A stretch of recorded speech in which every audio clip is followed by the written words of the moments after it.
Maintenant, nous, notre objectif, le président et nous-mêmes et tout le gouvernement, c'est vraiment rester collé à ces 5 objectifs. Pas plus tard que ce soir, vous allez entendre une déclaration où nous avons décidé de rompre l'accord militaire avec la France.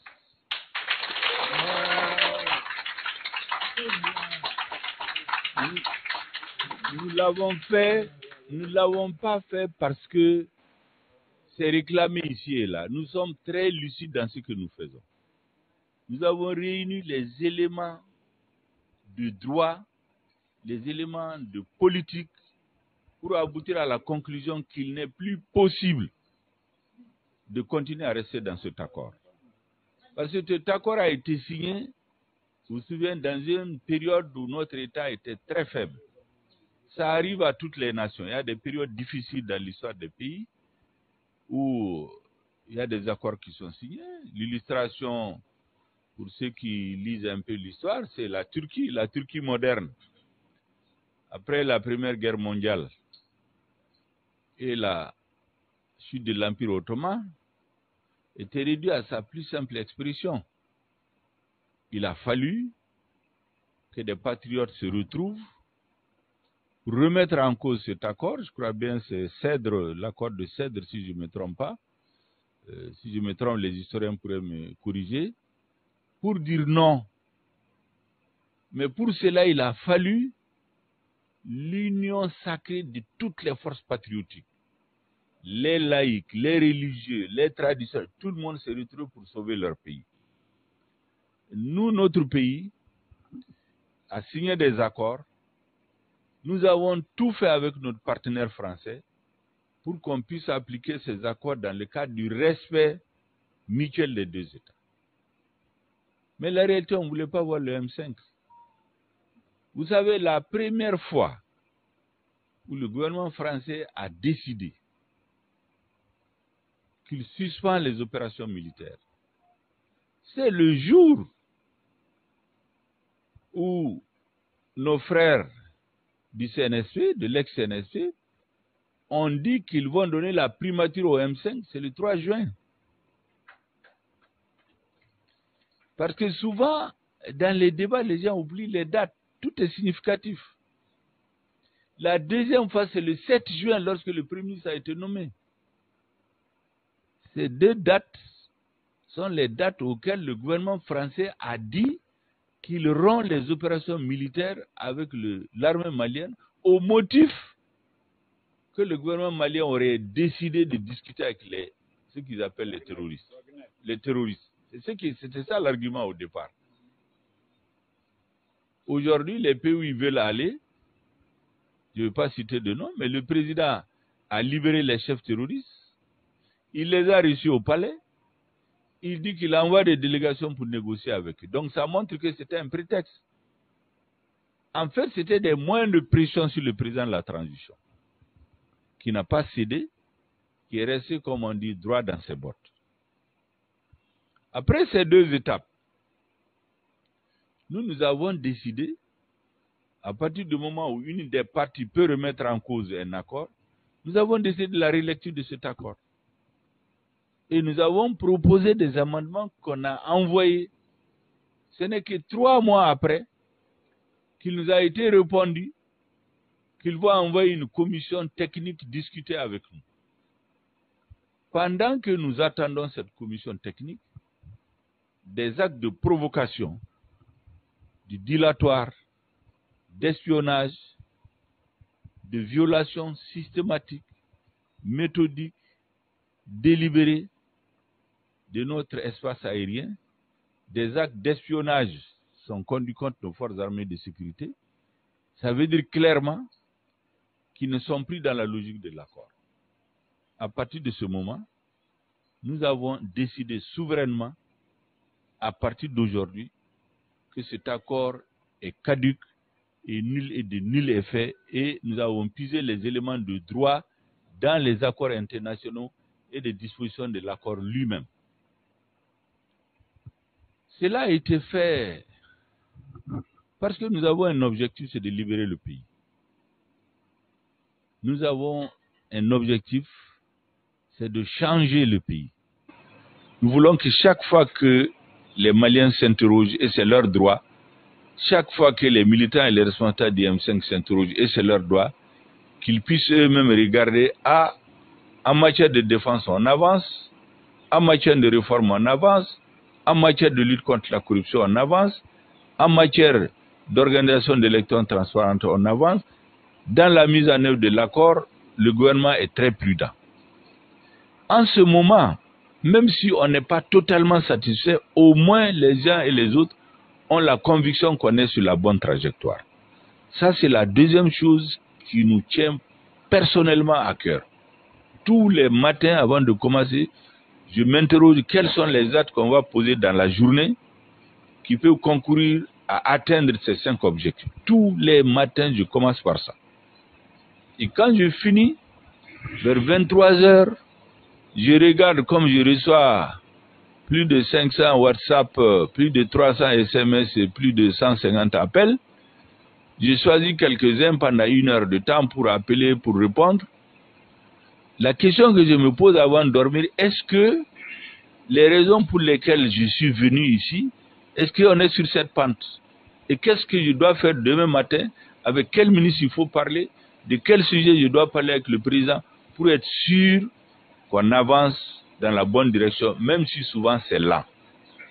Voilà comment nous fonctionnons. Et tous les actes majeurs que je pose, tous les propos majeurs que je tiens, une fois que l'idée me vient, je prends soin d'en parler avec le président. À l'issue des discussions, il peut les amender. C'est lui le chef, c'est lui le patron. Il peut déconseiller d'avancer dans tel sens. Mais dans la plupart des temps, très souvent, il me donne son feu vert.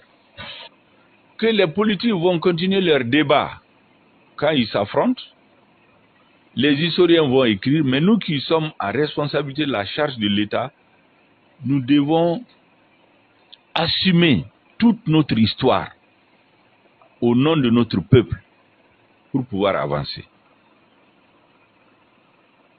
Si ça réussit, et je crois qu'on doit tous faire que ça réussisse, c'est au bénéfice de tous les Maliens, mais surtout au niveau du M5, qui a donné la preuve dès sa constitution que toutes les sensibilités politiques qui ont jalonné notre histoire peuvent se retrouver pour une cause juste.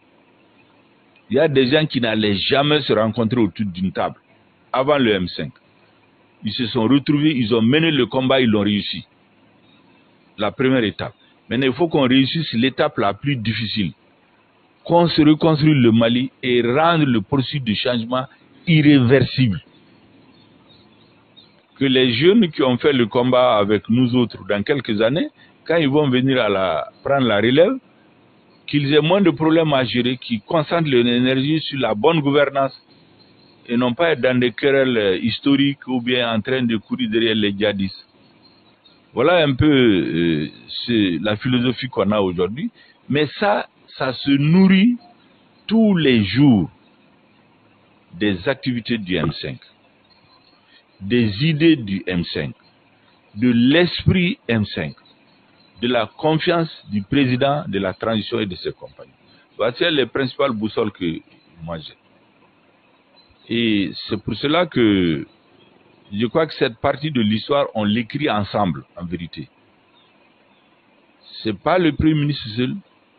Les ministres M5 qui sont dans le gouvernement, plus les autres ministres, font tous ce qu'ils peuvent.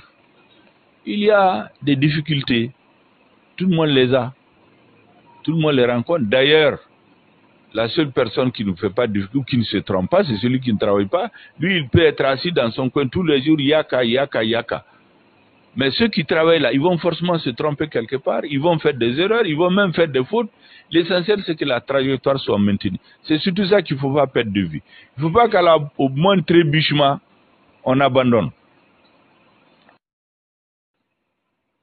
Maintenant, nous, notre objectif, le président et nous-mêmes et tout le gouvernement, c'est vraiment rester collés à ces 5 objectifs. pas plus tard que ce soir, vous allez entendre une déclaration où nous avons décidé de rompre l'accord militaire avec la France.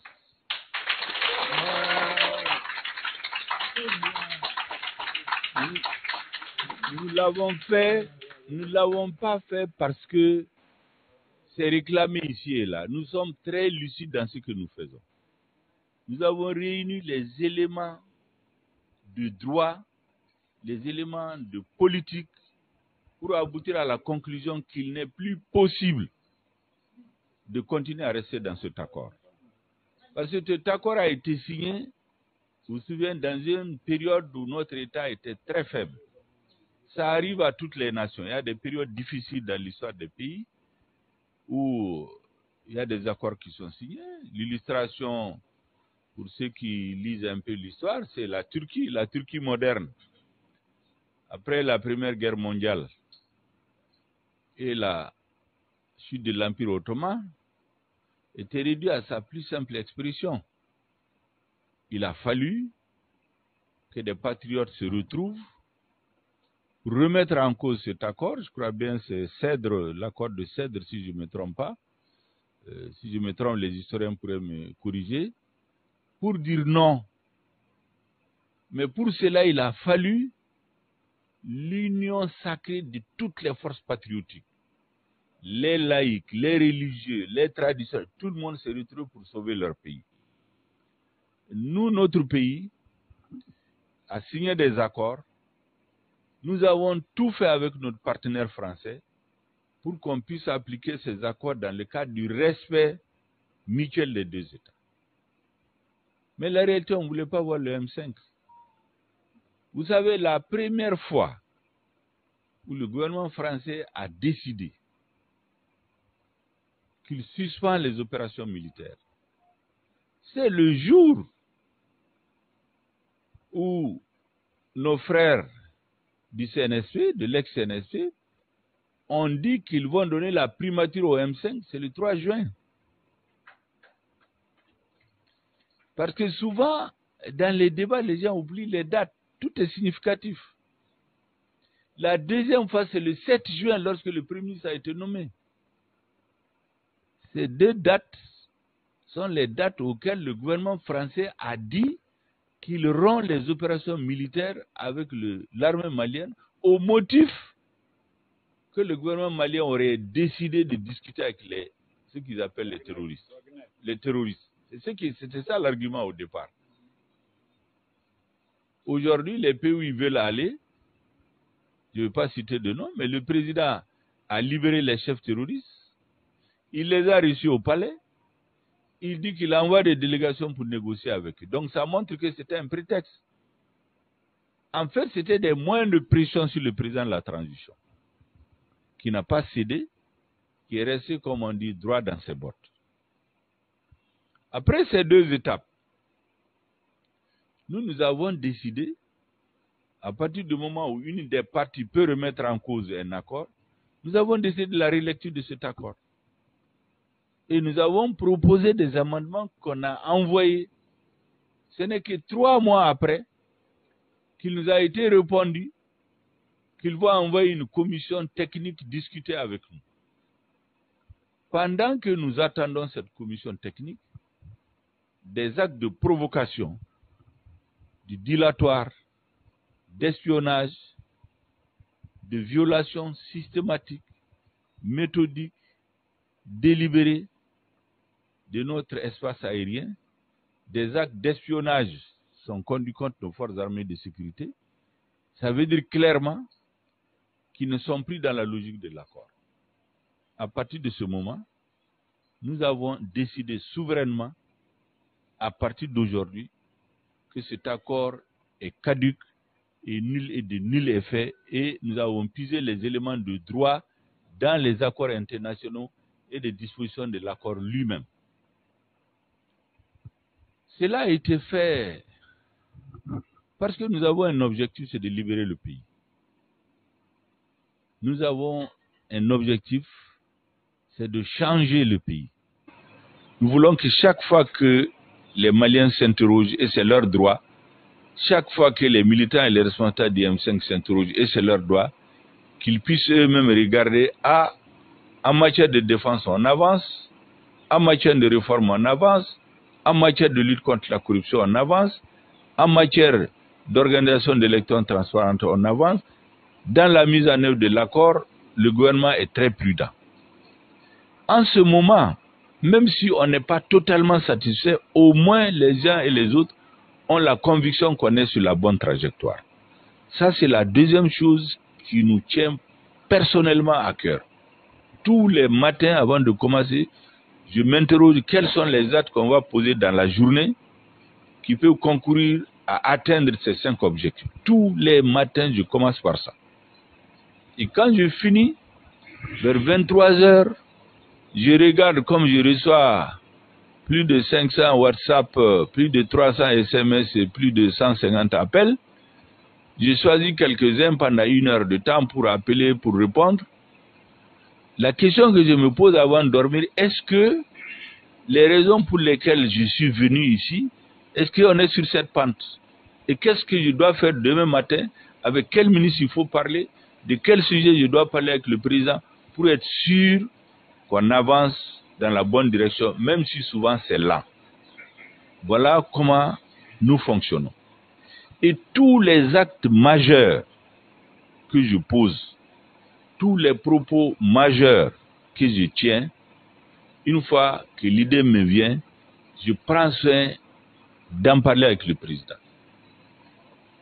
À l'issue des discussions, il peut les amender. C'est lui le chef, c'est lui le patron. Il peut déconseiller d'avancer dans tel sens. Mais dans la plupart des temps, très souvent, il me donne son feu vert. Que les politiques vont continuer leur débat quand ils s'affrontent, les historiens vont écrire, mais nous qui sommes en responsabilité de la charge de l'État, nous devons assumer toute notre histoire au nom de notre peuple pour pouvoir avancer. Si ça réussit, et je crois qu'on doit tous faire que ça réussisse, c'est au bénéfice de tous les Maliens, mais surtout au niveau du M5, qui a donné la preuve dès sa constitution que toutes les sensibilités politiques qui ont jalonné notre histoire peuvent se retrouver pour une cause juste. Il y a des gens qui n'allaient jamais se rencontrer autour d'une table avant le M5. Ils se sont retrouvés, ils ont mené le combat, ils l'ont réussi. La première étape. Maintenant, il faut qu'on réussisse l'étape la plus difficile. Qu'on se reconstruise le Mali et rendre le processus de changement irréversible. Que les jeunes qui ont fait le combat avec nous autres dans quelques années, quand ils vont venir prendre la relève, qu'ils aient moins de problèmes à gérer, qu'ils concentrent leur énergie sur la bonne gouvernance et non pas être dans des querelles historiques ou bien en train de courir derrière les djihadistes. Voilà un peu la philosophie qu'on a aujourd'hui. Mais ça se nourrit tous les jours des activités du M5, des idées du M5, de l'esprit M5, de la confiance du président de la transition et de ses compagnons. Voici les principales boussoles que moi j'ai. Et c'est pour cela que je crois que cette partie de l'histoire, on l'écrit ensemble, en vérité. Ce n'est pas le Premier ministre seul. Les ministres M5 qui sont dans le gouvernement, plus les autres ministres, font tous ce qu'ils peuvent. Il y a des difficultés. Tout le monde les a. Tout le monde les rencontre. D'ailleurs, la seule personne qui ne fait pas de difficulté, ou qui ne se trompe pas, c'est celui qui ne travaille pas. Lui, il peut être assis dans son coin tous les jours, yaka, yaka, yaka. Mais ceux qui travaillent là, ils vont forcément se tromper quelque part, ils vont faire des erreurs, ils vont même faire des fautes. L'essentiel, c'est que la trajectoire soit maintenue. C'est surtout ça qu'il ne faut pas perdre de vue. Il ne faut pas qu'au moindre trébuchement, on abandonne. Issa Diawara avec nous déjà.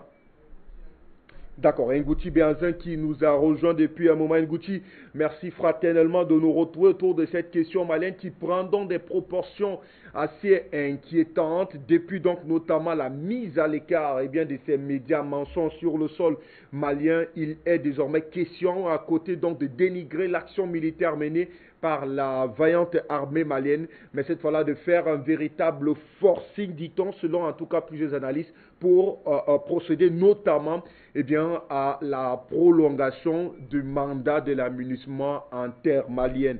Bienvenue à vous, très cher Ngouti Béanza. Merci, salutations fraternelles à toi également, aux téléspectateurs d'Afrique Média, à la communauté, au peuple africain et ceux qui soutiennent l'Afrique. Alors, Ngouti Biaza, on vous retrouve donc rapidement pour votre première question autour, on va dire, de ce forcing que fait désormais l'ONU pour, dit-elle, une véritable enquête indépendante sur l'intervention militaire de l'armée malienne du côté de Moura. Qu'en savez-vous davantage autour de cette intervention malienne, de l'armée malienne dans cette localité de Moura, Ngouti? Oui, comme vous le savez, nous sommes très proches des autorités maliennes. Nous discutons avec beaucoup de militaires qui sont au front. Je peux passer la soirée à vous faire écouter des milliers de messages vocaux qui nous arrivent de ces militaires qui sont au front. D'ailleurs, je tiens vraiment à les saluer et renouveler notre confiance à ces militaires braves qui sont au front, qui perdent la vie chaque jour parce qu'on ne parle pas assez, mais ceux qui payent le prix fort dans cette guerre, ce sont les militaires maliens. Et donc nous profitons avec Afrique Média pour saluer les familles endeuillées, les veuves, les enfants, les orphelins de ces militaires qui sont obligés de se sacrifier contre le terrorisme déversé par l'État français et ses alliés au Mali. Donc ce qui se passe au fait, euh, nous, ça ne nous surprend pas. Parce que vous savez, plusieurs fois sur Afrique Média, des semaines avant, on avait déjà alerté, j'avais déjà alerté sur les prochaines actions, manipulations à venir de l'État français contre les autorités maliennes. Il faut surtout, il y a une chose que nous devons faire à chaque fois quand nous prenions la parole, c'est de saluer la bravoure de Goïta, de Choguel et du gouvernement malien dans cette guerre souveraine que mène l'État malien contre l'impérialisme français. Donc si aujourd'hui l'armée malienne est victime d'une perfidie, parce que ce qui se passe, c'est de la perfidie. Vous voyez, ce sont des propos perfides que on déclare contre l'armée malienne pour manipuler l'opinion, c'est tout simplement pour déstabiliser, pour affaiblir l'armée malienne. Parce que récemment, vous avez vu à Moura que les autorités maliennes, l'armée malienne, ont annoncé avoir tué des centaines de terroristes déversés au Mali, entretenus, protégés par l'État français. Ça a déplu fortement à l'État français qui immédiatement a répliqué en accusant les autorités maliennes d'avoir menti sur le nombre de terroristes tués et disant que ce sont des civils que l'armée malienne a tués. Je tiens à préciser que je ne suis pas en train de dire ici dans l'émission que l'armée malienne ne fait pas de bavure. Vous savez, aucune armée au monde ne fait une guerre, ne mène une guerre contre le terrorisme ou je ne sais quoi sans forcément faire des dommages collatéraux. Oui, il y a certainement des dommages collatéraux, mais accuser l'armée malienne que l'armée malienne tue sciemment des civils au Mali est une accusation, ce sont des mensonges, c'est de la propagande pour déstabiliser clairement les autorités maliennes, mais surtout démoraliser les militaires qui sont au front. Je vais rappeler une chose, parce que c'est très important de rappeler à chaque fois quand on parle, de rappeler il y a quelques mois, je ne vais pas aller plus loin, il y a quelques mois, l'armée française a bombardé, là, c'était fait exprès, a bombardé des civils, lors d'un mariage à Bounti, au Mali, tuant plus de 50 personnes. Quand l'ONU est parti enquêter. L'armée française a été reconnue coupable de crimes contre l'humanité au Mali. Qu'est-ce que l'État français a fait avec Macron, avec Jean-Yves Le Drian et la ministre de la Défense? Ils ont tous balayé l'enquête de l'ONU en réfutant ces accusations. L'enquête menée en disant que circuler, il n'y a rien à voir. L'armée française ne tue pas de civils, ne tue que des terroristes et on ne peut pas reprocher quoi que ce soit à l'armée française.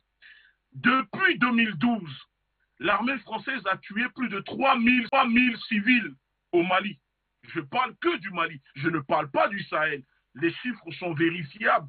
J'invite les téléspectateurs à le vérifier. 3000 civils que l'armée française a tués officiellement. Là, on parle officiellement. On ne parle pas de ceux qui ne sont pas comptés, qui sont décomptés, etc. L'armée française n'a jamais dédommagé les civils, n'a jamais dédommagé les familles, n'a jamais versé 1 euro parce qu'elle a le droit de tuer au Mali par rapport à l'accord qu'elle a signé, l'accord SOFA, l'article 9, excusez-moi, de l'accord SOFA donne l'autorisation à l'armée française de tuer tant que c'est la lutte contre le terrorisme. Alors aujourd'hui, voici une armée qui est accusée depuis 2012 de commettre des crimes contre l'humanité, contre des civils au Mali, qui réfute à chaque fois ces accusations, mais qui vient ici se positionner en donneur de leçons pour accuser l'armée malienne de commettre des crimes contre des civils. Soyons sérieux. Les téléspectateurs qui nous écoutent, les Français qui nous écoutent, les Africains, les Maliens, même les politiciens au Mali qui veulent rentrer dans ce jeu-là, est-ce que vous trouvez que l'armée française, les autorités françaises ont la légitimité morale pour venir accuser l'armée malienne de commettre des crimes sur des Maliens? Pourquoi cela intéresse tant l'armée française? Pourquoi l'armée française ne fait pas la même chose quand les militaires français, les légionnaires, tuent des civils au Mali? Quand en Centrafrique, des légionnaires sont attrapés en train de faire la pédophilie sur des enfants, en train de piller, en train d'égorger.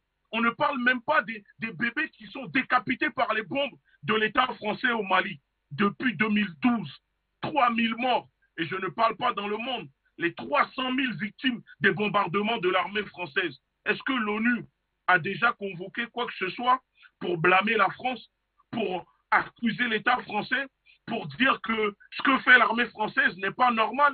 Une armée d'occupation qui occupe les terres, qui humilie des populations et vient aujourd'hui accuser des militaires qui sont légitimes, en train de défendre leur territoire contre le terrorisme déversé par l'État, le gouvernement français au Mali. Moi, je dis que je suis désolé, mais l'État français ne peut rien dire ici au gouvernement malien. Au pire, j'invite les autorités maliennes à faire la même chose, à faire comme l'État malien. S'il y a une enquête, vous lisez, vous réfutez, et c'est tout. Vous ne reconnaissez pas. Parce que pourquoi c'est à la France de demander une enquête? Pourquoi subitement le fait que l'armée malienne monte en puissance? Il y a une guerre en Ukraine. La France n'a pas eu le courage, le gouvernement français n'a pas eu le courage d'envoyer ses militaires en Ukraine.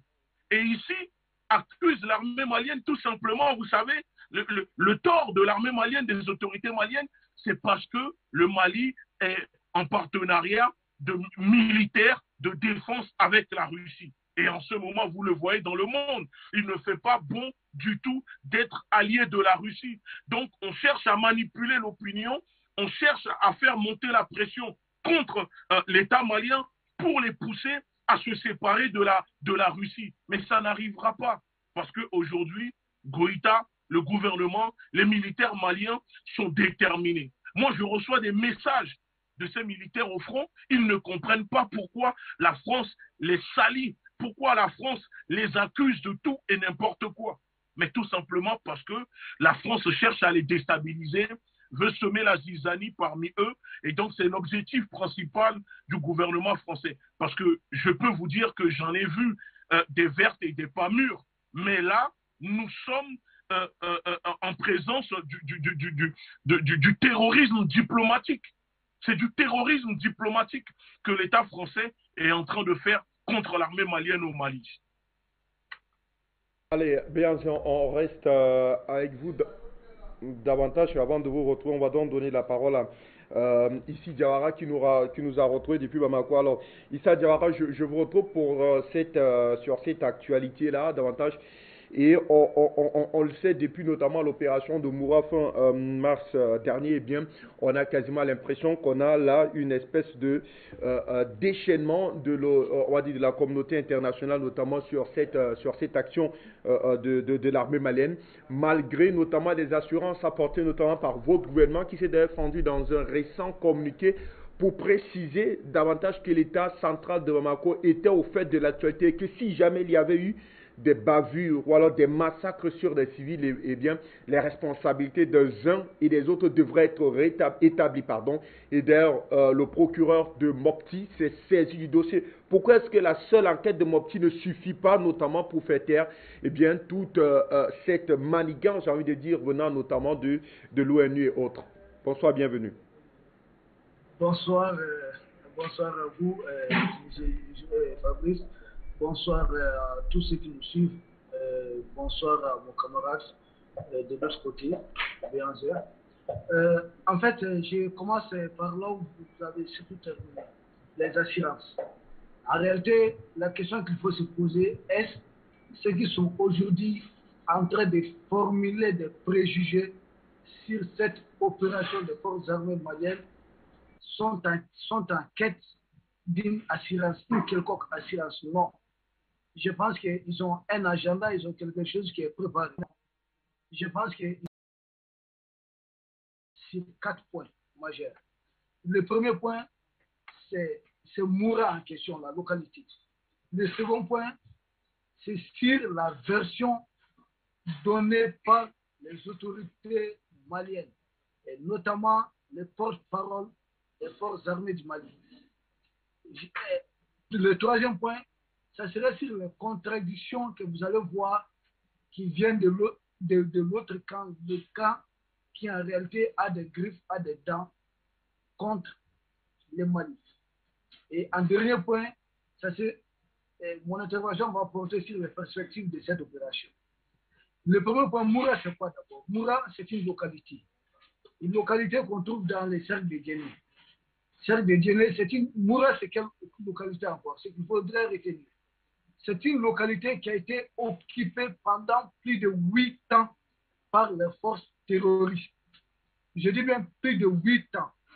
Moura n'a pas enregistré la présence d'une représentation étatique ou d'une représentation quelconque. Ceux qui accusent le Mali avec cette information, ceux qui accusent le Mali savent c'est quoi Moura dans le conflit du Mali. Moura était une base logistique des forces terroristes. C'est à Moura que les terroristes emmagasinaient beaucoup plus de carburant. C'est à Moura que les terroristes transportaient tous les bétails volés, en tout cas une grande partie des bétails volés qui n'avaient pas pu être vendus dans certains pays ou qui devaient transiter en tout cas vers d'autres pays. Donc Moura servait d'un carrefour de trafic de bétail. Ça ne suffit pas. Du carburant pour les djihadistes. Ça ne suffit pas. C'est à Moura qui est, en tout cas, l'armée de libération de Machinal, le groupe terroriste dirigé par Amadou Koufa, emmagasiné avait un grand stock d'armement. Et ceux qui accusent aujourd'hui le Mali et qui étaient présents au Mali savaient l'emplacement exact de Moura et savaient ce qui s'est passé à Moura. Savaient que les forces armées maliennes qui étaient dépourvues de vecteurs aériens n'avaient pas les moyens militaires d'atteindre Moura à l'époque. Il a failli attendre leur départ. Après leur départ, le Mali s'est réorganisé. Et quand nous sommes réorganisés, c'est là que l'opération de Moura a été planifiée. Et qu'est-ce qui s'est passé? Le deuxième point, le déroulement des opérations. Suivant les versions officielles données, la version officielle donnée par les forces armées maliennes, les différentes versions données par les témoignages recueillis sur le terrain.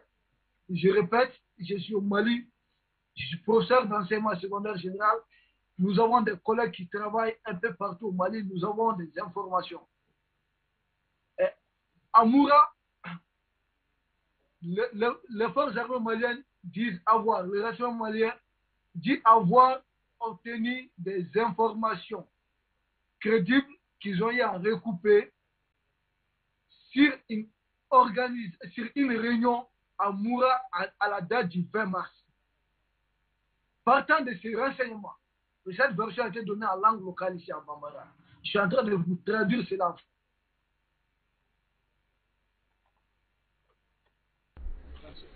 Partant de cette information,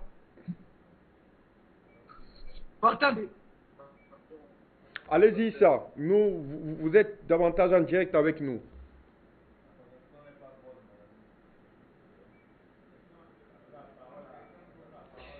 Allez, je reviens donc à vous, Béanzé, en attendant notamment que la connexion soit rétablie avec Issa Diawara depuis Bamako, qui nous précisait et nous situait davantage autour de cette opération d'envergure qui revêt quand même un caractère assez particulier, un enjeu stratégique, notamment dans cette localité de Moura qui était, on l'a bien suivi avec Issa Diawara tout à l'heure, comme on le dit trivialement, passez-moi l'expression, un fief notamment qui était acquis au terrorisme, avec notamment sur la base d'un certain nombre d'informations recueillies, recoupées, eh bien, ce qui aurait donc justifié notamment l'intervention militaire spéciale du côté de Moura.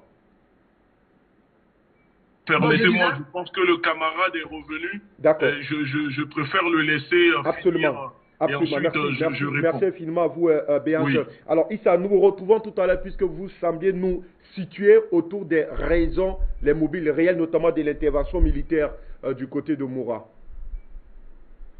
Effectivement. Je dis la réunion que les terroristes ont tenue le 20 mars, c'est cette réunion qui a occasionné, en tout cas, la principale conclusion de cette réunion, c'était une assemblée générale de tous les leaders terroristes à Moura à la date du 27 mars.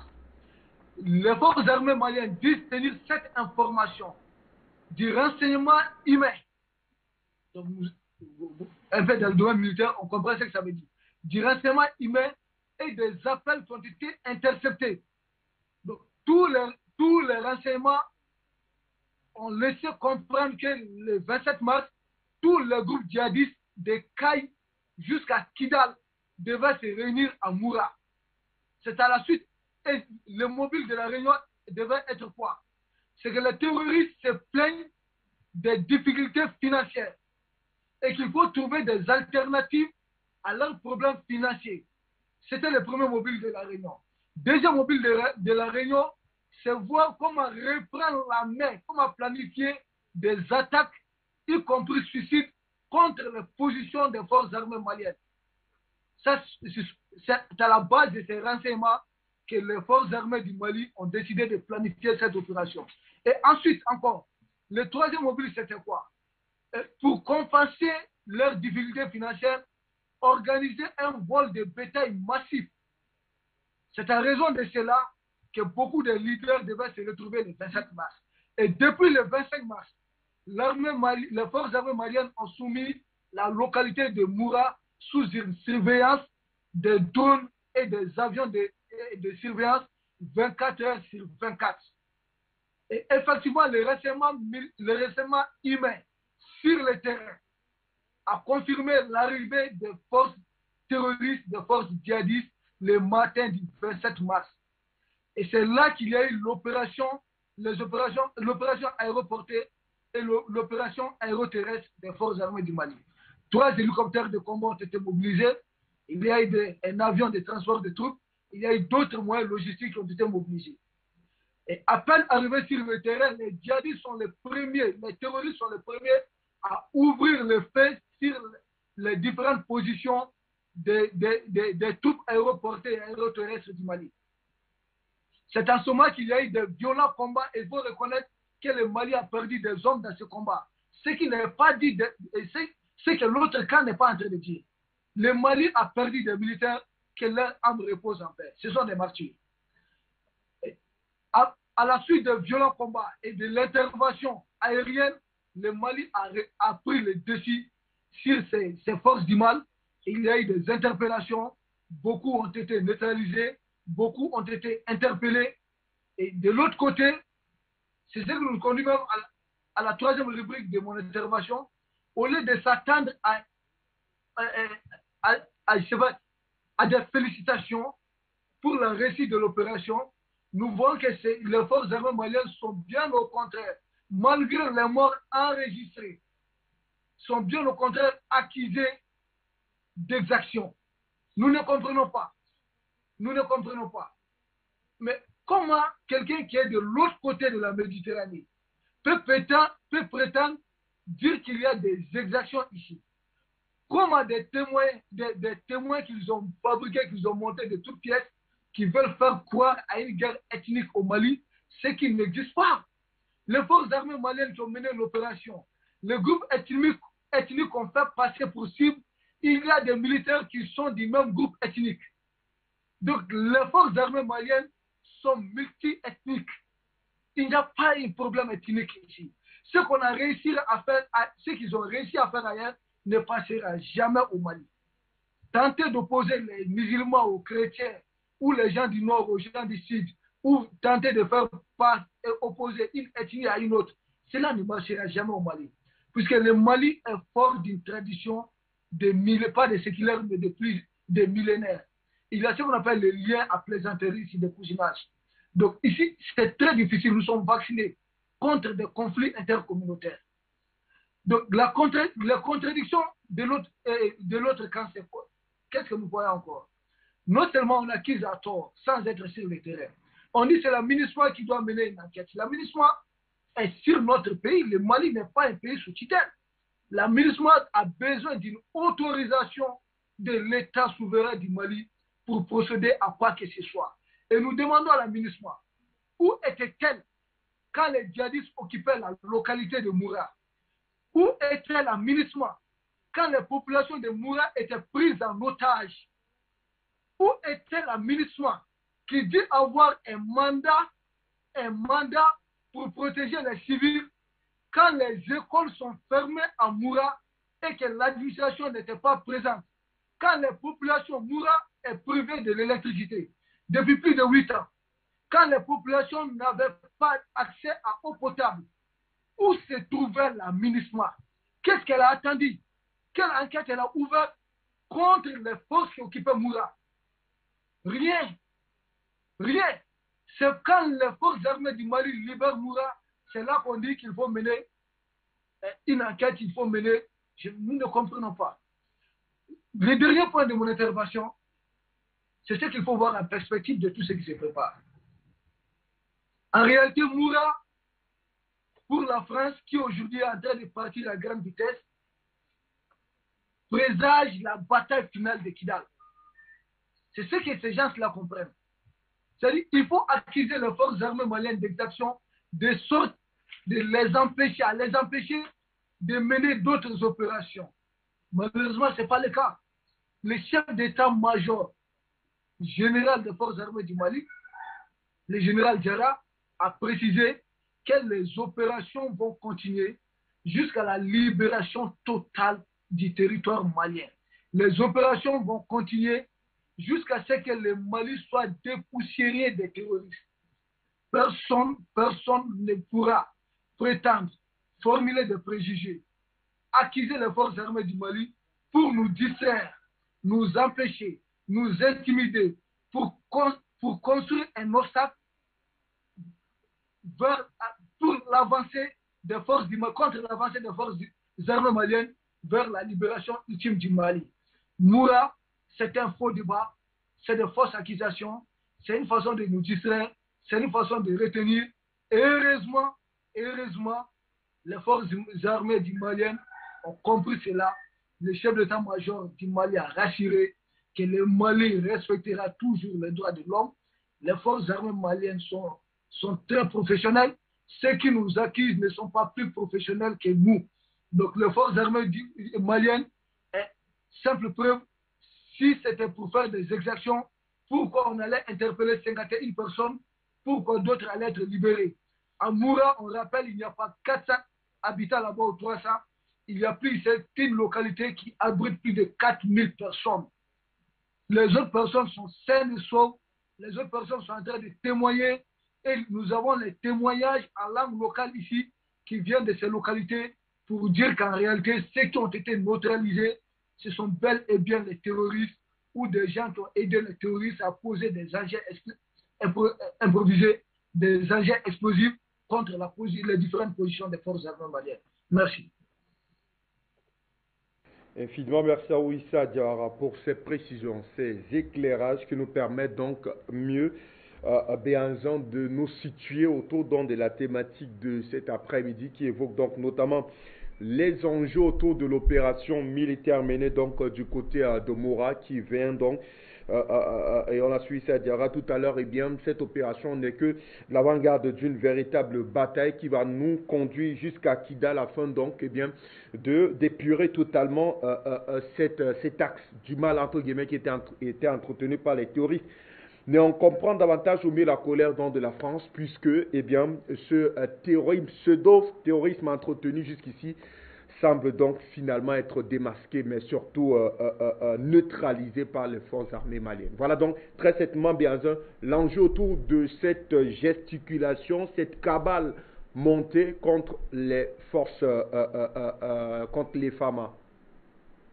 Oui, et je vais même vous dire une chose. Vous savez, il y a un député français avec qui je parle qui m'a dit qu'en ce moment c'est chaud pour les autorités maliennes, pour l'armée malienne, mais aussi pour l'État français parce que plusieurs groupes armés terroristes se plaignent auprès de l'État français que l'armée malienne est en train de les neutraliser. Donc ces groupes mettent la pression à l'État français puisque il y avait apparemment des accords entre eux et l'État français sur la non-agression.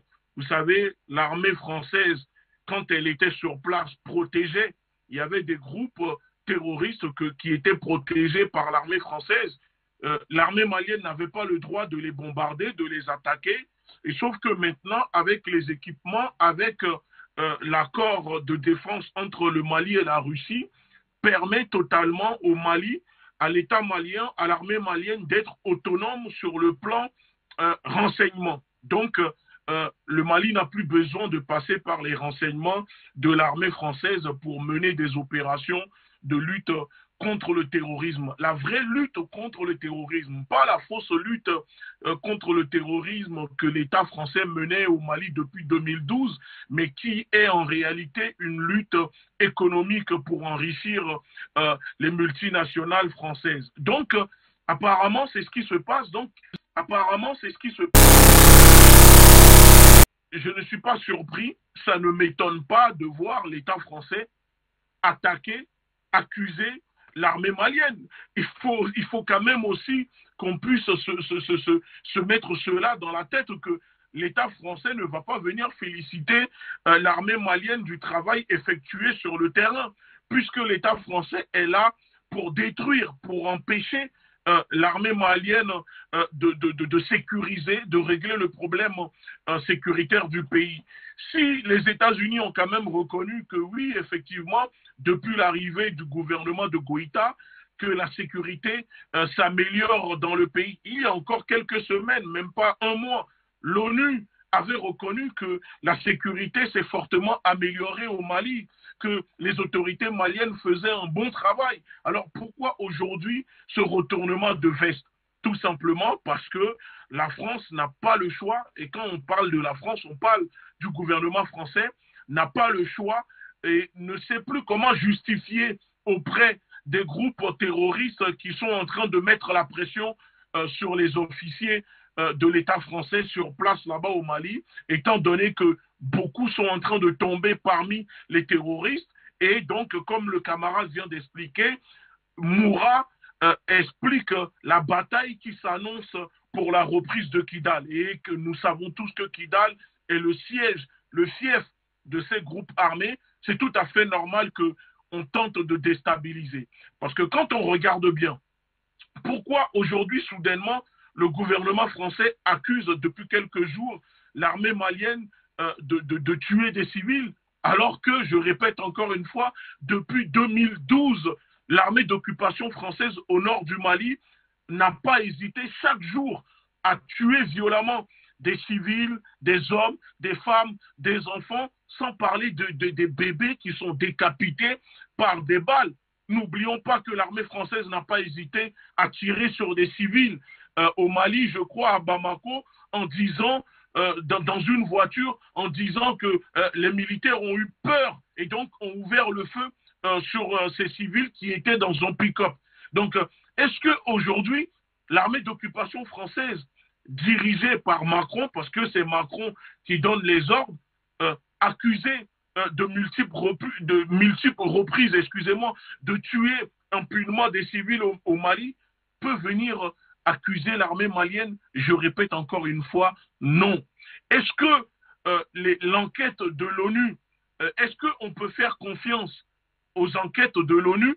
Je réponds non. Pourquoi non? Parce que si la France elle-même n'a pas fait confiance à l'enquête de l'ONU après les massacres de Bounty par l'armée malienne sur les populations que la France a réfutées, pourquoi les autorités maliennes, on doit demander aux autorités maliennes de faire confiance à l'ONU quand on voit que l'ONU, les magouilles, les manigances que fait l'ONU pour favoriser ces puissances occidentales qui sont là pour exploiter les peuples africains. Donc moi je dis une chose, que le peuple malien doit comprendre que ce qui se passe aujourd'hui, c'est une guerre de l'image, c'est une guerre de propagande.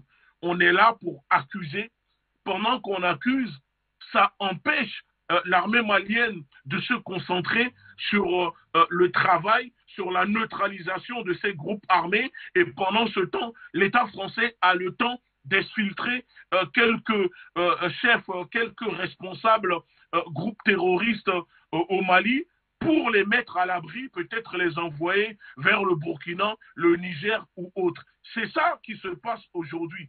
Parce que moi, je ne comprends pas que c'est à la France de demander des enquêtes sur ce qui se passe au Mali. Au Mali, il y a un gouvernement légitime, il y a un président, il y a un premier ministre, il y a une justice. Est-ce que la justice française est au-dessus de la justice malienne? Je ne crois pas. Mais c'est tout simplement le complexe de supériorité de l'État français, le côté colonial de l'État français. C'est ça qui pousse la France à croire, le gouvernement français, à prendre des ailes et penser qu'ils sont en légitimité de demander ou d'imposer des actions, des choses à l'État malien. Parce qu'aujourd'hui, nous le disons, nous le répétons, le Mali est en train de se libérer, d'accord, à 100% de l'emprise de l'État français, et cela ne plaît pas du tout à l'État français. Alors, il faut tout manigancer, il faut tout préparer. Et quand je regarde, pour finir, quand on regarde cette propagande qui est diffusée, distillée dans le cerveau des gens, je suis désolé, mais c'est une mauvaise propagande. Ce sont des reportages qui sont dirigés, d'accord, pour favoriser, comment dire, toucher l'émotion. Et on nous parle, par exemple, vous prenez le reportage de France 24 qui dit « Oui, il y a eu des massacres de l'armée française à Mourad, selon des témoignages, selon des témoins, mais on ne voit pas ces témoins, on n'entend pas ces témoins, on ne voit ni des preuves. » En gros, ce sont des reportages de guerre, de propagande qui sont destinés à accuser, incriminer, alors que l'enquête n'a même pas encore été terminée, que déjà on est en train d'accuser l'armée malienne de tuer des civils. Cela veut dire que l'État français, l'armée française aussi, tue des civils quand elle annonce tous les jours avoir tué 40 terroristes, 50 terroristes, 200 terroristes. Ça veut dire que ce ne sont pas des terroristes, que parmi eux, il y a des civils. Est-ce que quelqu'un demande des comptes à l'État français? Non. Alors, il ne faut pas déranger l'armée malienne, s'il vous plaît. Il ne faut pas les perturber parce qu'aujourd'hui, ils sont sur le terrain, les résultats sont là et c'est ça qui compte. Et je finis en disant que le risque zéro n'existe pas. Nous sommes désolés pour les dommages collatéraux. Mais il faut comprendre que les militaires maliens ne vont pas sciemment tuer des civils en disant que ce sont des peuls. Et puis, il faut sortir de ce clivage ethnique. Aujourd'hui, c'est le peuple malien qui compte. Le Mali défend les peuples maliens. Arrêtons un peu tout le temps de ramener les problèmes ethniques. J'ai l'impression qu'aujourd'hui en Afrique, on défend plus son ethnie avant de défendre sa nation, avant de défendre son pays. Il n'y a pas de Peul, il n'y a pas de Soninké, il y a le peuple malien. Et c'est ça qui compte, la nation malienne. C'est ça qu'il faut inculquer maintenant à la nouvelle génération. Tant qu'on laissera ces clivages exister, l'impérialisme l'utilisera pour diviser les populations. Merci beaucoup. Merci à vous, Béanzan, Issa Diawara. On va faire un tour au standard, très cher monsieur, afin de recueillir dans les avis des uns et des autres autour de cette actualité. On évoque donc les enjeux autour de l'opération militaire à Moura. Et nous, on est donc très certainement mieux situés autour de la question. Au téléphone, bonsoir, bienvenue. Bonsoir. Bonsoir, Fabrice. C'est Jean depuis les Tout à fait, Jean. Votre contribution, allez-y, nous vous écoutons. Merci. Nous saluons les techniciens, nous saluons vos invités, Gouti et Isaac Diawara. Et félicitations aux FAMA, avec à la tête le président Assimi Goïta. Félicitations. Vous avez fait le bon choix, le bon coopérant. N'ayez pas peur. Ceux qui sont avec vous sont des gens sérieux et qui ont beaucoup de choses à vous donner en vous aidant et ont beaucoup de choses à contribuer.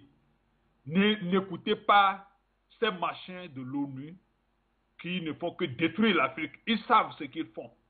Ne les écoutez pas. Avancez seulement. Vous êtes sur le bon chemin. Et c'est divin ce que nous vous disons. Alors, félicitations aux femmes et que les familles en deuil soient réconfortées par l'Esprit divin. Merci à Diawara qui a apporté vraiment de bons enseignements et il a fait un bon développement des activités. Merci. Mais j'ai une question à poser à vos invités. Cette question, je la poserai aussi à d'autres invités qui viendront plus tard dans les émissions prochaines. Dans cette lutte, vous voyez que nous avons certains frères qui nous trahissent, qui ne sont pas dans cette logique aujourd'hui de l'Afrique. Tout simplement parce qu'ils appartiennent à la franc-maçonnerie, aux Illuminati. C'est ce qui fait que quand on voit Nana Akufo, on ne comprend pas pourquoi un fils de Ghana peut penser comme ça. Quand on voit les Bazoum, on dit où est-ce que ceux-là sont? Pourquoi ils réfléchissent comme ça? Pourquoi ils supportent comme ça la France? C'est tout ça parce qu'ils appartiennent à la franc-maçonnerie et aux Illuminati. Et ma question est celle-ci. Est-ce que celui qui aime l'Afrique réellement et qui veut que l'Afrique soit indépendante peut appartenir à ces loges maçonniques et qui va aussi contribuer à notre lutte? Voilà ma question. Est-ce qu'on peut être, soi-disant, panafricaniste et encore appartenir à ces loges maçonniques et faire un travail sérieux, un travail confiant? Parce qu'aujourd'hui, nous avons plus de jeunes qui sont dans cette franc-maçonnerie à qui on promet la belle vie, le pouvoir. Alors, pour ne pas aller trop loin, j'ai un autre exemple, mais je ne veux pas aller trop loin sur le cas d'Obama. Je vais m'arrêter là. Vous pouvez le connaître, vous pouvez savoir ce qu'il veut dire, mais je n'ai pas assez de temps pour l'antenne. Merci, nous sommes en guerre. Que Dieu bénisse. Et la guerre, nous la vaincrons, très cher ami Jean, nous sommes sur le bon chemin. Merci à vous pour votre contribution. Nous restons au standard. Cette fois-là, pour prendre quelle direction standard? Bonsoir, bienvenue. Oui, bonsoir, monsieur Fabrice. Permettez-moi comme ça de saluer vos invités sur Zoom. Je vais saluer Issa Diawara et Ngouti Béanzin. Et je salue aussi nos techniciens sans qui l'émission n'aurait pas lieu. Alors, il est ici donc de pouvoir comprendre que cette organisation que l'ONU met sur place et va dans les sous-régions créer tout ce qu'ils appellent MINUSMA et n'est qu'à la solde de l'ONU. Et cette entité a été organisée pour coloniser plutôt l'Afrique. Alors, il est hors de question que toutes les bavures que les Français avaient causées à Bounty en bombardant une famille qui était en train de célébrer leur mariage et que l'ONU n'a pas vu et que toutes ces organisations n'ont rien dit. Alors, viennent aujourd'hui voir, bien que les exactions que les femmes ont causées. Je profite aussi pour féliciter et saluer la bravoure des femmes et vraiment souhaiter un bon rétablissement aux blessés et donner mes condoléances aux familles endeuillées. Alors nous devons comprendre que tout cela est dit comme ça. Que dit l'Union africaine? Toutes ces valets-là ne peuvent pas aider le peuple africain, puisqu'ils sont à la solde de l'ONU. Alors nous savons aussi que plus de 60% à 70% de ce financement de l'UA viennent plutôt de l'Union européenne. Et ils ferment la bouche et ils ferment les yeux sur toutes les exactions qui sont causées au Mali et ne disent rien. Quand nous nous montons au créneau pour venir jusqu'à aller demander, venir là, faire des enquêtes sur ce qui a été causé là-bas au Mali, alors depuis qu'ils ont commencé cela, ils n'ont jamais cherché à enquêter sur ce que la France a fait là-bas au Mali. Or, je profite ici pour demander à la population malienne de sortir, comme ils l'ont d'abord fait, pour demander au MINUSMA de quitter leur sol. Parce que bientôt, nous arrivons, ils font cela parce que nous arrivons bientôt à la fin de l'autre contrat qui a été signé. Ils veulent encore renouveler ce contrat-là. Alors, surtout, tout le peuple malien de comprendre que, et à tous les Panafricains, de comprendre qu'ils vont se lever tous, demander à l'ONU de laisser le Mali tranquille. Et je salue aussi notre grande coopération avec la Russie et aussi la venue de l'Algérie. Je dis merci à ces médias, le monde c'est nous. Merci de rester à la suite de ce programme. Nous prenons un appel urgent du côté donc de la Grande-Bretagne. Merci de vous présenter. Bienvenue, bonsoir. Oui, bonsoir, Fabrice Tom. C'est monsieur Abou depuis l'Angleterre. Je suis tellement content de te revoir ce soir.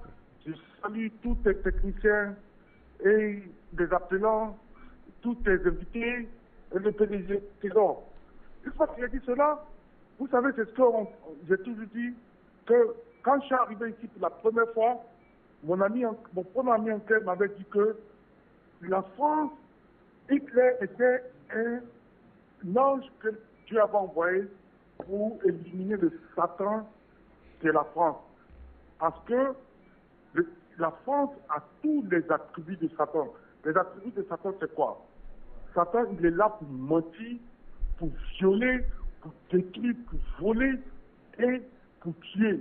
Et c'est ce que la France fait. Comment comprendre que cette France, qui a tué devant l'hôtel d'Ivoire, en Côte d'Ivoire, 94 personnes ivoiriennes, jusqu'à présent n'a jamais connu de procès.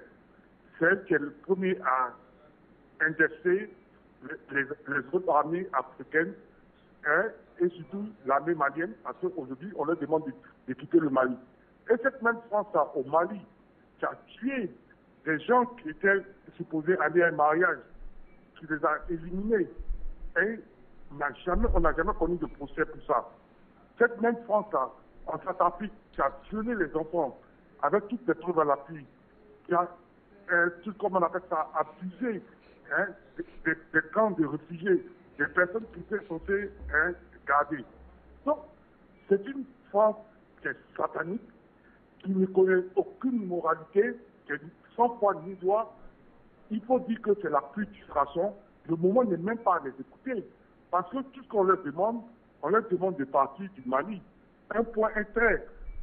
Actuellement, l'Ukraine a besoin d'eux. On ne comprend pas pourquoi ils ne vont pas en Ukraine. Pourquoi ils veulent persister, rester en Afrique, qui n'est pas en Europe, alors que l'Ukraine en Europe, ils devraient se presser d'aller en Ukraine. Mais pourquoi c'est en Afrique où on n'a pas besoin d'eux? on leur demande de partir. On dit on n'a pas besoin d'eux, parce qu'ils ne nous ont pas donné de bons résultats. Donc on n'est pas dans l'émotion. On se bat sur les résultats. On est au 21e siècle où c'est que le résultat qui justifie la raison d'être. On dit, compte tenu du résultat qu'ils ont échoué. Ensuite, ils nous ont promis quelque chose, on a payé pendant des années, 10 ans, ils n'ont rien donné. Donc on les chasse. On dit on ne peut plus d'eux, on rompt le contrat, ils doivent partir. Et puis partir maintenant en Ukraine, puisque l'Ukraine c'est l'Europe, et aller les sauver. Mais ils refusent. Qu'est-ce qu'ils cherchent en fait? Qu'est-ce qu'ils veulent nous faire comprendre? Donc, c'est le Satan. N'attendez jamais, c'est comme on dit, toujours en spiritualité, n'attendez jamais que Satan vous félicite. Vous comprenez? Donc aujourd'hui, l'armée malienne monte en puissance en train de sauver le Mali. Le Satan s'élève pour essayer de rabaisser l'armée, d'émigrer l'armée et chose comme on appelle ça même démonise. Dit que l'armée est une armée qui fait des actions. Et nous, l'Afrique est tellement aguerrie aujourd'hui avec Afrique Média et tout, les esprits sont tellement ouverts, ça ne peut pas prospérer.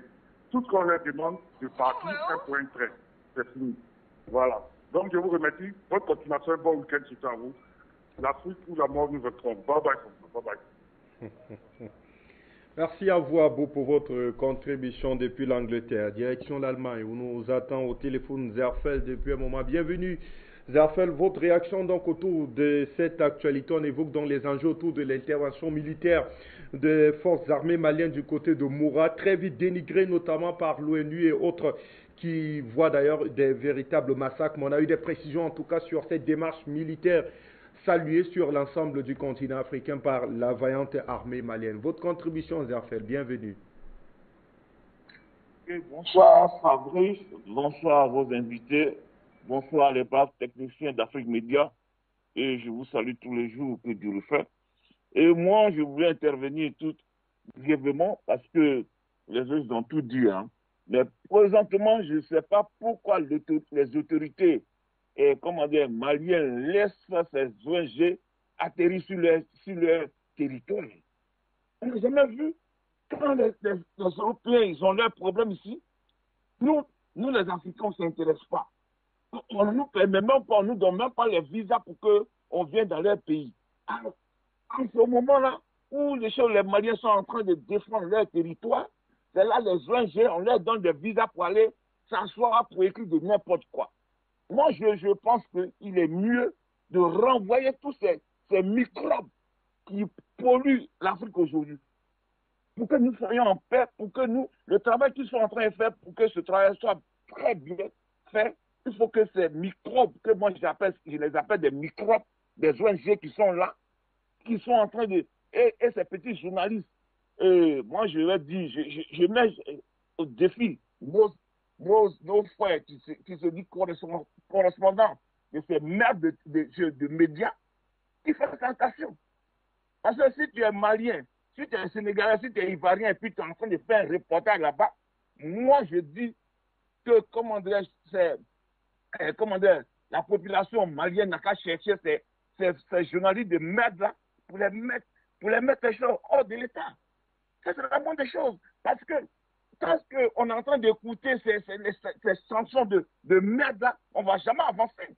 Et comme vient de dire le confrère qui est au Mali là-bas, le jeune frère, que le général, il a décidé d'aller jusqu'au fond pour libérer son pays, moi je suis d'accord avec ça. Je suis trop d'accord avec ça. Je dis, parce que quand tu veux faire quelque chose, vous avez vu Poutine, il ne discute pas et puis il avance. C'est ça, on dit un homme. Venir parler trop.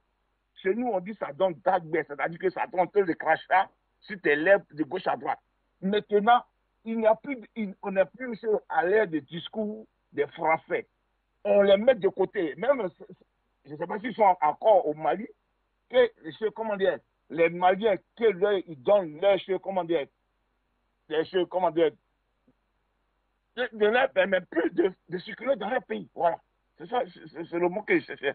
De ne pas permettre, s'il y a encore des Français, des militaires français au Mali, que les Maliens ne leur permettent pas de bouger 1 centimètre. qu'ils restent où ils sont jusqu'à ce qu'ils prennent les bagages pour aller où ils veulent. Parce que à chaque fois qu'on veut discuter avec ces gens, au moment qu'on est en train de parler, là, maintenant, ils vont déverser des micros partout pour dire que pour accuser ceux qui ont fait encore du bas. C'est la même chose. Donc, le général, il a pris une décision que je suis trop d'accord avec ça. Qu'il va aller jusqu'au fond pour libérer son pays. Un point, un trait. Alors, je m'arrête là et puis bon week-end à tout le monde. Pardon, merci à vous, Zerfel, pour votre contribution. Je ne sais pas si on a un autre appelant au standard.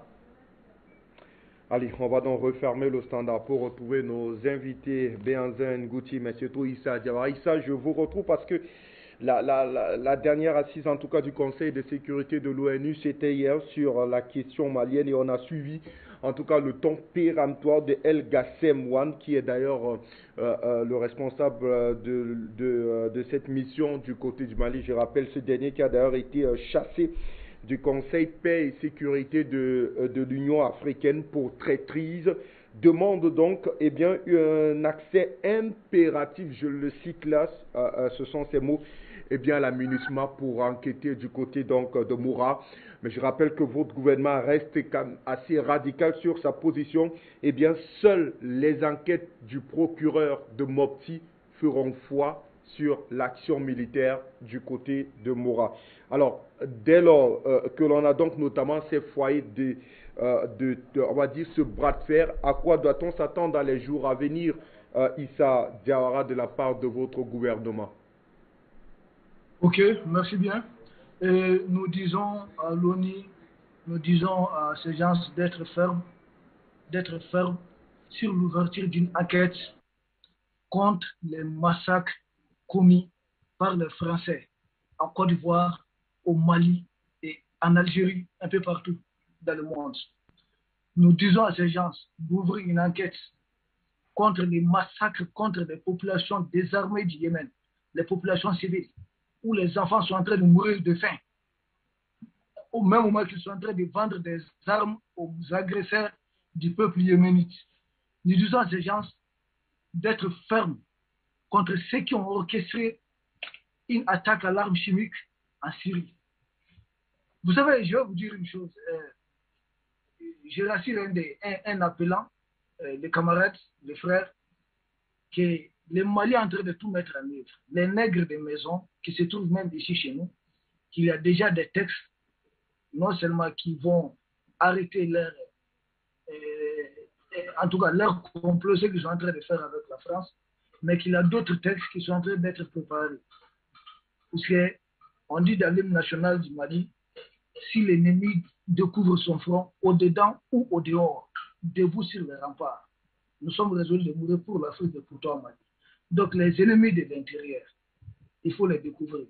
Parce que sans eux, la France n'est jamais forte. Donc il y a ça qui est un peu, en tout cas, on est en train de préparer cela. Comment les détecter, comment les repérer, comment repérer ceux qui travaillent avec les ennemis. Et ensuite, dans cette histoire, finalement, qui doit porter plainte? Quand la CP a voulu ouvrir une enquête contre les différentes bavures des forces armées américaines, le président de l'époque, Donald Trump, a dit qu'il va sanctionner la CPI. Cette enquête n'a jamais vu le jour. Ou bien il y a une justice pour les forts et une justice pour les États qui ne sont pas encore forts. Et ensuite, moi je pense, si bavure il y avait eu, les populations, ceux qui ont perdu leurs parents, devaient déjà se manifester au Mali. Personne n'est intimidé ici. Bien au contraire, les civils arrêtés, en tout cas ceux qui ont été interceptés, et que tout de suite après enquête sur place, on a trouvé qu'ils n'ont rien à voir avec ces gens, ils ont été libérés, ils ont rejoint leur famille. Ce qui est bizarre dans cette histoire de l'ONU, mais quand les terroristes tuent là, et que la MINUSMA est là avec plus de 10 000 hommes, on appelle ça comment? Ou bien les populations maliennes, les militaires maliens, quand on les tuait massivement, quand on égorgeait un militaire, et que la France était là, avec ses vecteurs aériens, la France n'intervenait pas. La MINUSMA était à 0 pas, qu'elle ne protège pas nos militaires. Mais quand on brûlait des villages, des enfants d'à peine 2 mois, 3 mois ont été brûlés ici vifs, pourquoi l'ONU n'a pas fait quelque chose pour les protéger?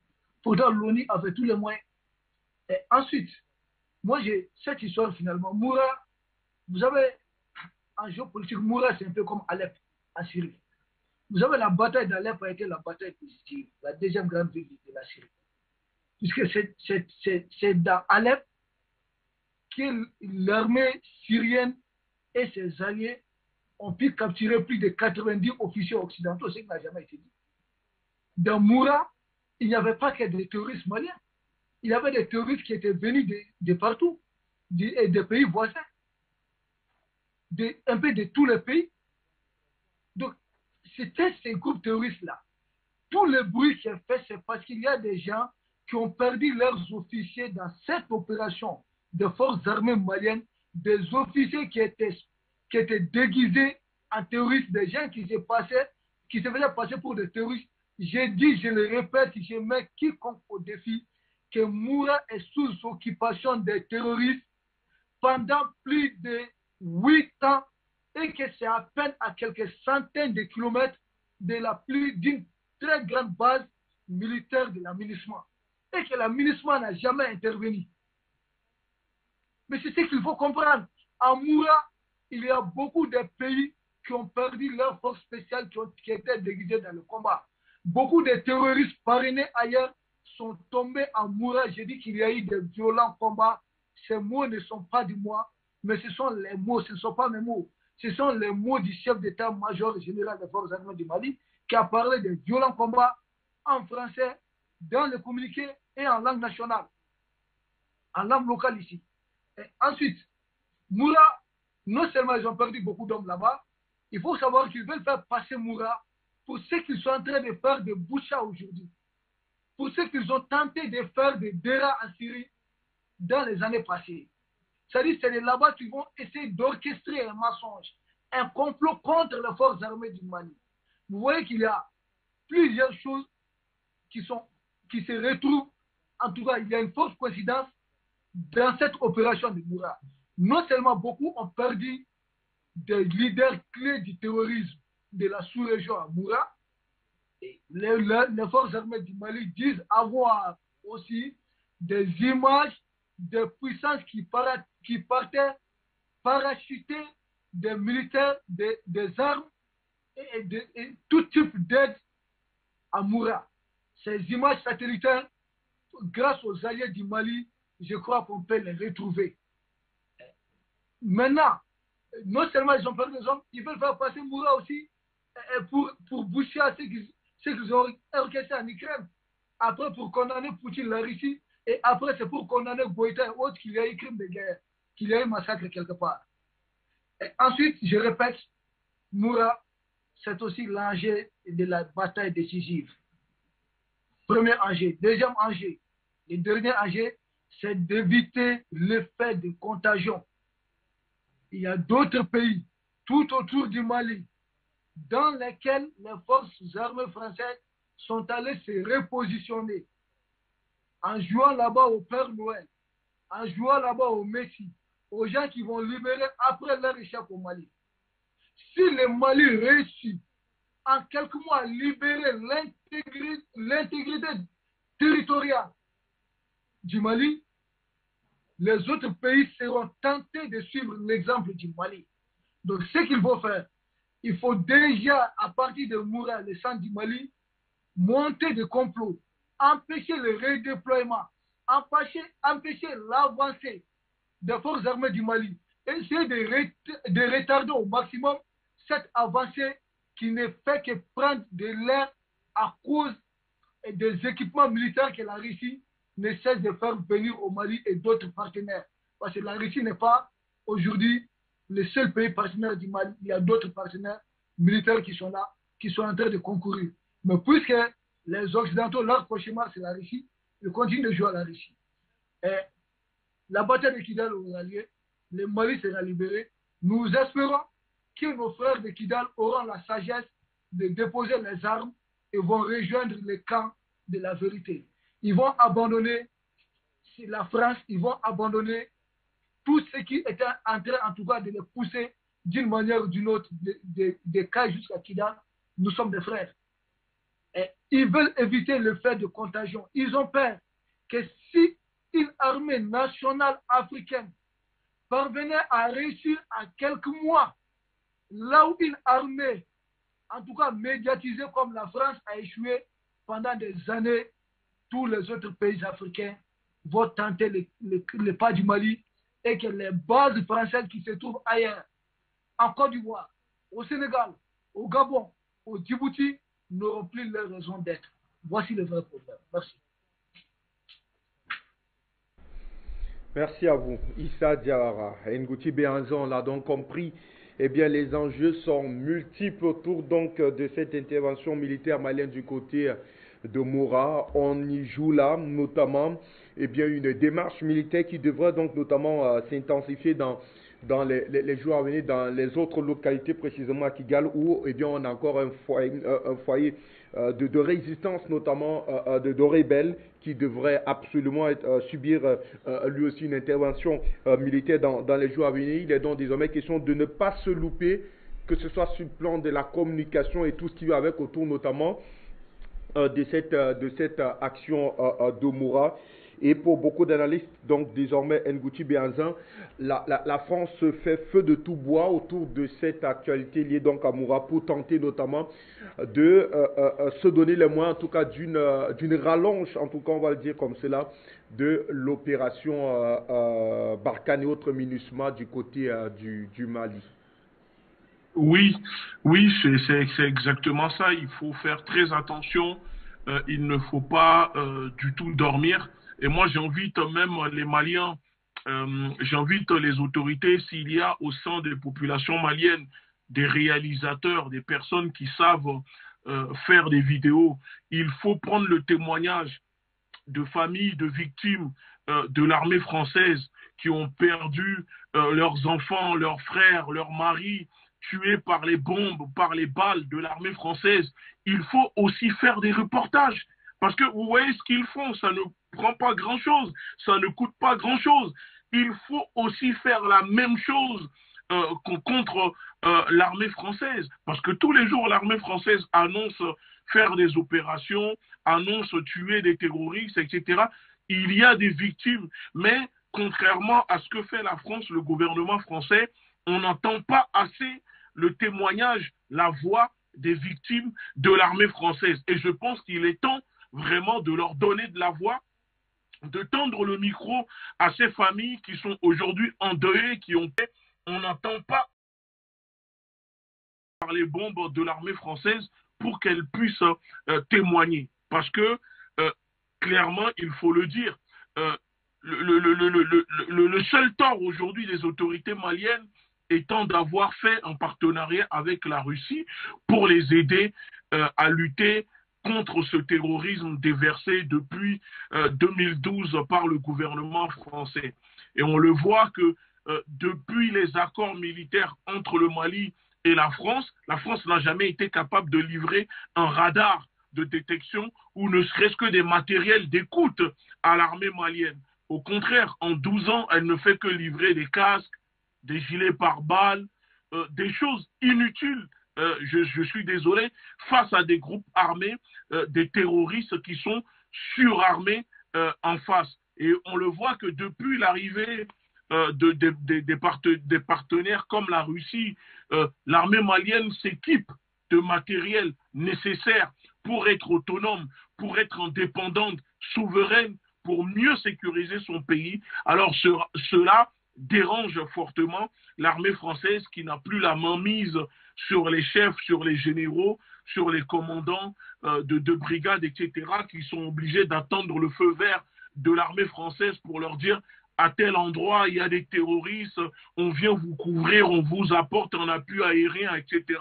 Non, aujourd'hui, l'armée malienne est autonome sur le plan aérien, terrestre, déploiement, etc. Et donc, cela dérange vraiment l'armée française. Et donc, le but de la campagne de cette diabolisation infâme orchestrée par le Quai d'Orsay, l'Élysée, Jean-Yves Le Drian, c'est de créer une diabolisation, de manipuler l'opinion en créant la méfiance et la peur. Et la peur, c'est surtout ça, la peur au sein des populations maliennes contre les autorités, contre leur propre armée et surtout l'objectif de tout ça, c'est la Russie. À travers cela, on essaye de viser la Russie, on essaye d'attaquer le Mali pour que le Mali puisse se détacher de la Russie, parce que c'est la présence russe qui dérange fortement l'armée française. Et je finis en disant que puisque ils aiment demander des enquêtes à l'ONU, puisqu'ils aiment demander, accuser, dire que telle personne a fait ceci, vous savez, je dis que pourquoi la règle qui est applicable pour un homme ne serait-elle pas valable pour les autres? Parce que si la France veut que l'ONU puisse enquêter sur ce qui se passe au Mali, alors la France aussi doit accepter que l'ONU puisse enquêter sur ces crimes au Mali, en Afrique et dans d'autres pays. Alors si c'est ça, nous invitons l'ONU à ouvrir une enquête sur les massacres des Camerounais pendant la guerre de l'indépendance au Cameroun. Presque 600 000 Camerounais massacrés au napalm. Ce génocide doit être reconnu. Il faut que l'ONU enquête et que ce génocide soit reconnu par l'État français. Parce que c'est un génocide. On a massacré plus de 600 000 personnes en Algérie, au Bénin, au Togo, récemment au Rwanda, ça continue au Congo, et je peux citer d'autres pays encore et encore. Même en France, le gouvernement massacre les Français ici dans ce pays. La police tue des Français qui manifestent, éborgne des Français qui manifestent. L'ONU n'a jamais fait une enquête. L'ONU n'a jamais ouvert une enquête. Alors pourquoi on emmerde comme ça l'État malien? Pourquoi on emmerde comme ça les autorités maliennes? Donc, rien que pour ça, nous appelons la jeunesse africaine, la jeunesse malienne à intensifier leur soutien en faveur des autorités maliennes, de l'armée malienne et du Mali. Parce que cette lutte-là, c'est pour le continent africain, c'est pour les populations africaines. Si le Mali perd, c'est le continent, c'est l'Afrique qui perd. Donc, on doit rester mobilisé derrière l'Afrique et continuer à dénoncer. Moi, j'invite les panafricanistes au Mali, dès qu'il y a des attaques, n'hésitez pas à prendre la parole, décrypter, démystifier, démentir ces propagandes, ces mauvaises propagandes qui sont destinées à toucher l'émotion des enfants, parce que même Disney fait mieux en termes de propagande quand on regarde le reportage, etc. Et moi, je dis une chose que je vais appeler à un rassemblement devant RFI, devant France 24, ici à Paris, et quand nous allons lancer l'appel au rassemblement, il faudrait que les Maliens, les Africains, ceux qui soutiennent, ceux qui s'indignent, soient là, parce que c'est ça le problème. Quand il faut agir, quand il faut passer à l'action, il n'y a plus personne. Mais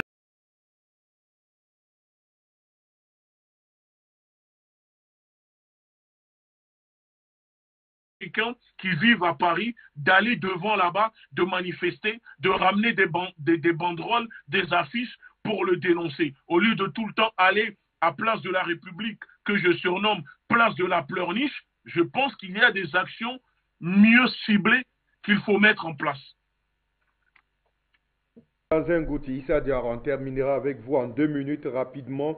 Alors, à quoi doit-on s'attendre dans les jours à venir, vu que votre gouvernement ne cédera pas face donc à ce chantage de El Gassam et toute sa clique de vautours, passez-moi l'expression.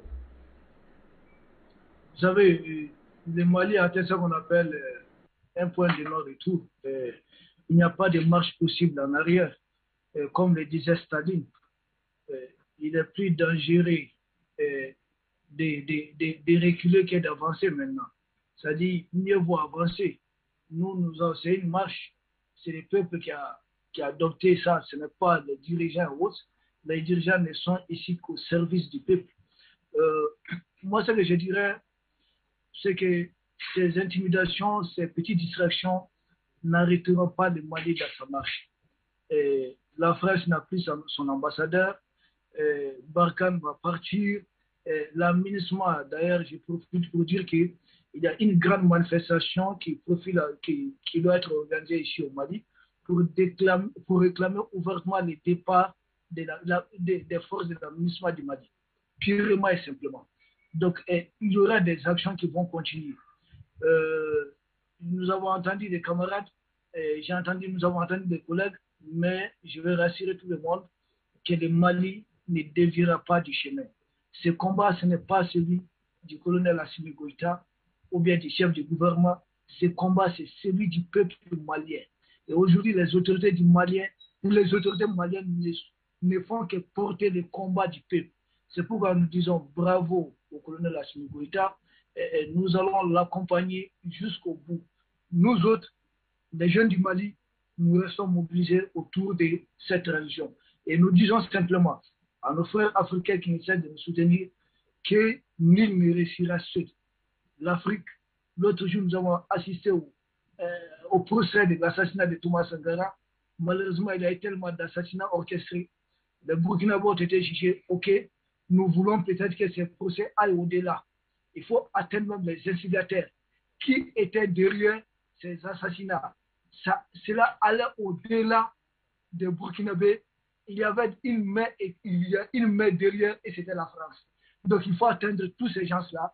Il faut élargir le combat et nous pensons que nos autres frères de la CEDEAO comprendront un jour. Les nègres des maisons qui sont à la tête de la CEDEAO comprendront, sauront tirer les leçons de l'histoire que la France aujourd'hui, c'est un épervier qui veut prendre le poussin malien et viendra le tour du poussin de chaque État. Mais nous sommes résistés, nous ne sommes plus de poussins, nous sommes plus forts que l'épervier. On nous appelle les ailes du Mali. Merci. Merci à vous, Issa Diawara, Béanzin Ngouti. Merci infiniment, très cher monsieur, de nous avoir accompagnés dans le cadre de cette dernière édition de la semaine d'Appel sur le continent. Moi, je prends congé de vous juste après moi. Ça sera donc le grand journal de ce vendredi, un exercice de Suzanne Balema. Très bonne suite des programmes sur Afrique Média Télévision. Bonne soirée à tous.